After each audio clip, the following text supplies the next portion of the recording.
Aslında her şey bir sabah aniden gelen anksiyete atağı ve onun tetiklediği bir depresyonla başladı. Anksiyetenin etkisi var üzerimde. Okumaya devam ediyorum. Okuduklarımla bir liste yapacağım.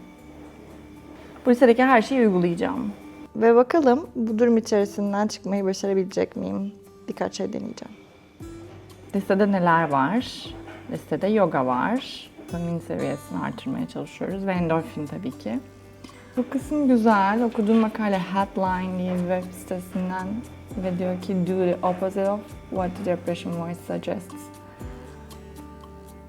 Benim depresyon sesim ne söylüyor? Okay, bir efor harcayıp bir şeyler yapmak yani. Ben bir liste yapacağım. Evet, şey belirledim. Okay. Hadi görelim bakalım. Gerçekten tüm bunlar işe yarıyor mu depresyonla mücadelede?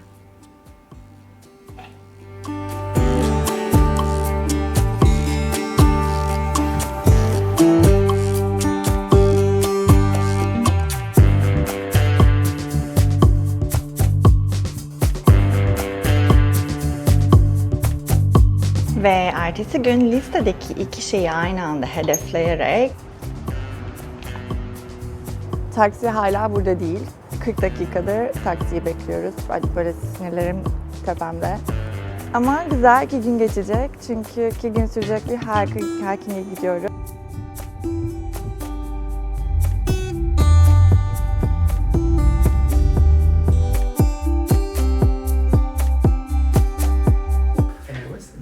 Bugün 2 günlük bir hike için geldik. Cave of Good Hope. Namı değer Ümitburnu. Ve şu anda bir National Park'tayız. Doğal park. Ben hala uyuyorum. Ve şimdi form dolduruyoruz. Çünkü bu gece burada burası için, buradaki insanlar için, yürüyüş yapanlar için hazırlanmış olan bir yerde kalacağız. Muhteşem olacak çünkü gerçekten çok güzel bir yer. Merhaba!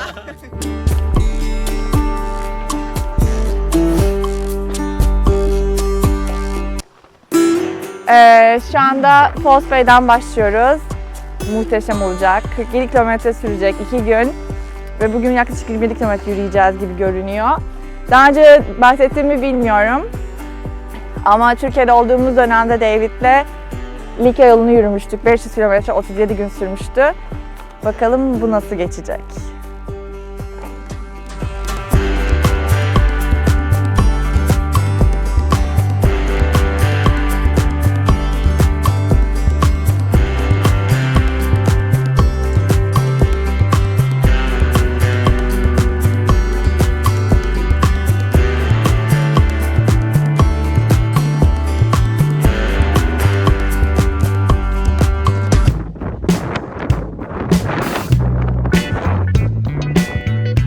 Anksiyete nedeni çoğu zaman fark edemediğimiz bir rahatsızlık hissi. Korku ve endişe gibi. Bazen yoğun, bazen daha az etkili olan his. Hepimiz zaman zaman anksiyetik hissedebiliriz yaşadığımız zorluklara bağlı olarak.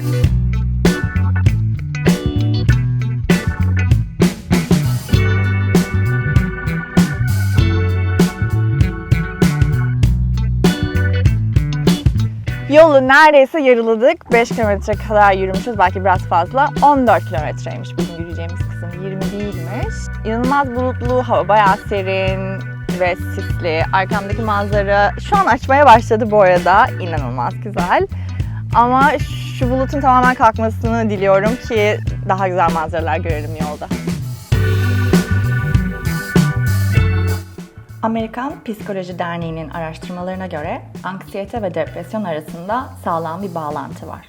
Kimi insanlar depresyon ve anksiyeteye daha yatkınlar. Bunun sebepleri arasında hem genetik hem de epigenetik etkiler var. Erken yaşlarda yaşanan travma, ihmal edilme ve kötü ebeveynliğe maruz kalmak bunlardan bazıları. Ve tabii ki stres. Uzun süreli strese maruz kalmak da yine bu sebepler arasında. Eğer detaylı bilgi almak isterseniz araştırma linkini açıklamalarda bulabilirsiniz. Şu anda ziyaretçiler için yapılan bir merkeze geldik. Ama buradan önce burada aslında öğle yemeği yedik. 5 kilometre kadar bir yolumuz kaldı.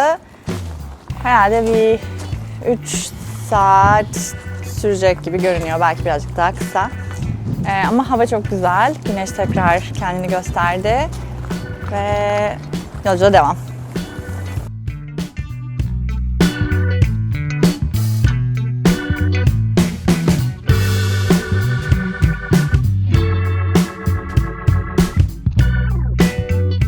Şimdi gelelim benim listemdeki tüm çözümler nasıl anksiyete ve depresyon üzerinde etkili olacak?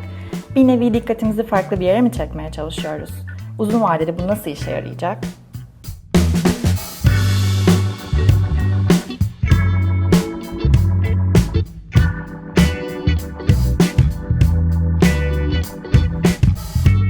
Düzenli fiziksel egzersiz ve meditasyonun anksiyete ve depresyon üzerinde işe yaradığına dair sanırım sağlam miktarda araştırma bulabilirsiniz. Doğada zaman geçirmek aslında bir nevi geldiğiniz yere dönmek gibi. Düşünün, orman ya da deniz kıyısına gittiğinizde nasıl hissediyorsunuz? Ben 2 farklı şey seçtim bu hikingle. Doğada olmak ve bir amaç belirleyip onu tamamlamak. Hiking her ne kadar keyifli olsa da aslında başlı başına bir proje olabiliyor. Her şeyi önceden planlayıp nasıl yol alacağınıza karar vermeniz gerekiyor. Bazen bir harita ihtiyacınız olabilir ve harita okumayı öğrenmeniz gerekebilir. Önceden ne yiyeceğinize karar verip bunu da bilgece yapmalısınız çünkü kimse 15 kilo çantayla dağ tepe yürümek istemez.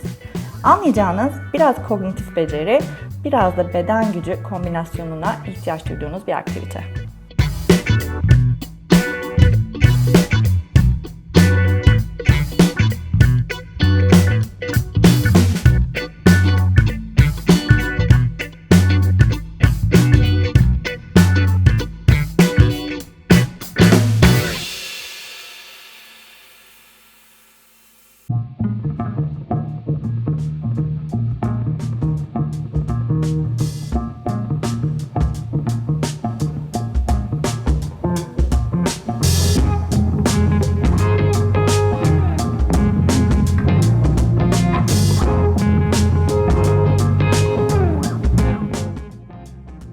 Birinci günün sonunda ben çoktan iyi hissetmeye başlamıştım.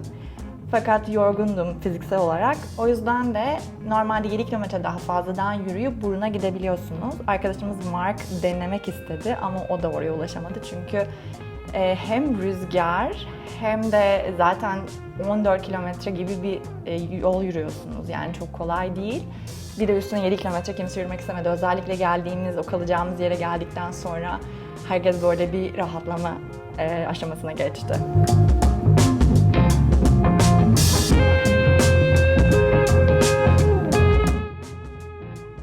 Biraz da Ümitburnu ile ilgili konuşalım. Afrika'nın en güneyinde yer alan noktalardan biri. 15. yüzyılda Avrupalılar tarafından keşfiyle Asya ve Avrupa arasındaki su yolunu açmış Kızıldeniz'den sonra Atlantik ve Hint Okyanusu'nun birleştiği yer ve bunu suyun renginden bile ayırt edebiliyorsunuz, 2 farklı okyanusu.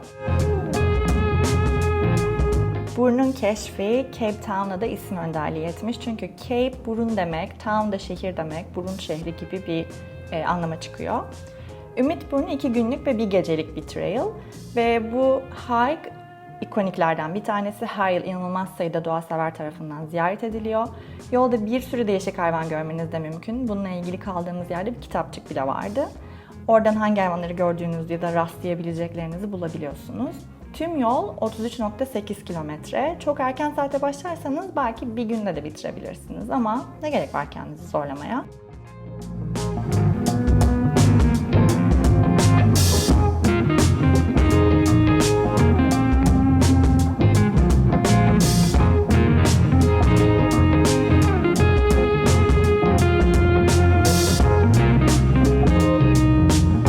Kaldığınız yerde muhteşem bir gün batımına şahit oluyorsunuz. Mutlaka hemen hemen her şeyi bulabilirsiniz. Mangal bile yapılabiliyor ama biz bayağı basit, ısıtılabilir yemekleri tercih ettik. Bu kısımda mikrofon bana ihanet ettiği için bu kısmı da bu şekilde seslendirmek zorunda kaldım. İnanılmaz rüzgarlıydı. Neredeyse hazırlıklıydık ama ben bu kadarını beklemiyordum. Çok fazla zamanda, çok fazla anda gerçekten böyle rüzgar beni bir yere savuracak diye endişeliydim. İnanılmaz güçlü. Yani ben hayatımda böyle bir rüzgar deneyimi daha önce yaşamadım.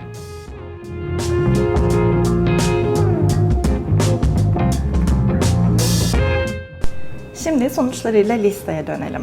Ben listedeki her şeyi denedim ve artık bunların etkileri üzerine konuşabilirim. Yoga, sadece fiziksel beden üzerinde değil, aynı zamanda zihin ve sinir sistemi üzerinde de regülasyon ve rahatlama etkileri olduğu ve ulaşılabilir olduğu için kesinlikle ilk sırada. Biliyorum herkesin böyle bir hiking şansı yok, özellikle şehir hayatı içinde, ama bence listedeki en güçlü depresyon kürü doğada zaman geçirmek. Belirlenen hedefi tamamlamak dopamin, yani ödül mekanizmasını devreye soktuğu için harika bir araç. Müziğin ruh ve beden üzerindeki etkilerini sanırım anlatmama gerek yok. Ama ne tarz müzik dinleyeceğinizle ilgili konuşursam, klasik müzik olabilir ya da ruh halinizi değiştirecek bir müzik olabilir, biraz daha hızlı bir şeyler. Meditasyon yine ulaşılabilir olma hali yüzünden bence ikinci sırada. Yoga ile zaten ayrılmaz bir bütün. Başardık! Bitti sonunda. Bitti sonunda. Bugün gerçekten rüzgar yüzünden zor geçti. Hatırlıyorsanız False Bay'den başlamıştık. Tekrar False Bay'deyiz. Çok mutluyum. Çok fazla sayıda yönlendirmeli meditasyon bulabilirsiniz YouTube'da. Eğer daha önce hiç denemediyseniz şiddetle tavsiye ederim. Ya da İngilizceniz iyiyse harika bir uygulama tavsiye ediyorum açıklamalarda. İzlediğiniz için teşekkür ederim. Desteğiniz için teşekkür ederim. Bir sonraki videoda görüşmek üzere. Kendinize çok iyi bakın. Hoşça kalın.